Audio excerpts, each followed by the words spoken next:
Ariane, tu vas venir m'aider. On va récolter ensemble le géranium et on va faire des savons avec. Mais c'est marrant parce que ça sent la rose. Ouais, exactement. Ça sent très fort la rose. En fait, c'est beaucoup utilisé en parfumerie et en cosmétique. Et ça s'appelle le géranium rosa. Les feuilles, on utilise les feuilles et pas les fleurs, sont mis dans les huiles pour faire du savon.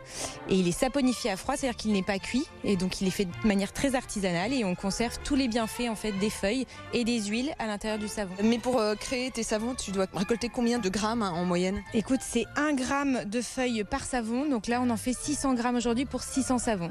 Voilà, donc il y a du boulot, donc je t'en prie, hein. Vas-y. Ah bah avec plaisir, attends. Donc, tu ramasses un peu avec la tige, là, et surtout des feuilles vertes. On va avoir les mains qui vont sentir la rose pendant plusieurs jours, donc c'est magique. Attends, je me parfume. C'est anti-moustique aussi. C'est vrai, justement, j'allais te demander quelles sont les vertus du géranium. Je sais pas. Non, le géranium, c'est purifiant à la base, mais je sais pas s'il est anti-moustique. Je crois pas. Oh là là, c'est fou parce que plus je le frotte, plus les odeurs s'exhalent. Voilà notre petit savon. Dans quelques semaines, il sera prêt. Et tu peux le sentir. Mais il est pas un peu vieux là, ton savon, il y a des grosses taches noires. Eh ben, c'est des feuilles. Ah oui? Ah d'accord. Directement mis dans le savon. Ah oui, c'est sans un la feuille. Sans la feuille que sur super agréable. Ouais.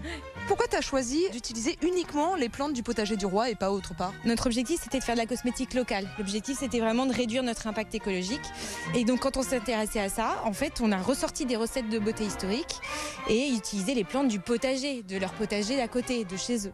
Et en fait, quoi de mieux que d'utiliser le plus beau des potagers de France, le potager du roi, pour faire nos cosmétiques. Qu'est-ce que tu récoltes d'autre comme fleurs ici pour faire tes produits? Alors écoute, on récolte aussi du romarin, du thym, du concombre, mais également, regarde là, on a des belles roses. On va aller récolter des pétales de roses du potager du roi. Mais c'est amusant parce que pour moi, ça ressemble pas vraiment à une rose, ça n'a pas tout à fait l'aspect traditionnel et même au niveau du parfum, ça sent la rose, mais c'est très très très léger. Ouais, tout à fait. C'est une variété ancienne. Elle s'appelle la dentelle de Malines. Ça fait un peu comme la rosée. Exactement. C'est le parfum du matin. C'est notre objectif. Nous, on va utiliser la pétale de rose pour parfumer une huile corps et cheveux qu'on met directement les pétales de rose à l'intérieur du flacon. Mais du concombre, qu'est-ce que tu fais avec? Écoute, on fait un contour des yeux, on fait un gommage et une crème hydratante. Ce qui est assez chouette là dans ton gommage, c'est que c'est ultra fin, les tout petits grains de sable. C'est pas grossier comme ce qu'on trouve éventuellement facilement dans le commerce où ça arrache la peau. Là, c'est très très très léger. Sous Louis XIV, quelles étaient les fragrances qu'on préférait? On se parfumait à quoi exactement? On se parfumait beaucoup sous Louis XIV et surtout avec des notes beaucoup plus fortes qu'aujourd'hui, beaucoup plus pénétrantes. On se parfumait à la rose, on se parfumait au jasmin, au musc. Voilà, des choses. Aujourd'hui, on est plus sur de la parfumerie plus légère. L'eau de Cologne est assez récente. En fait, ça date de la fin du XVIIIe siècle, mais au XVIIe siècle, c'était des parfums assez forts. Quand je vois ces massifs de lavande, je me dis, bah ça bien sûr, produit phare pour faire des parfums par exemple. Pas chez nous. Ah ouais? On l'a pas choisi parce qu'on le voit beaucoup en cosmétique et nous, on a envie de se différencier.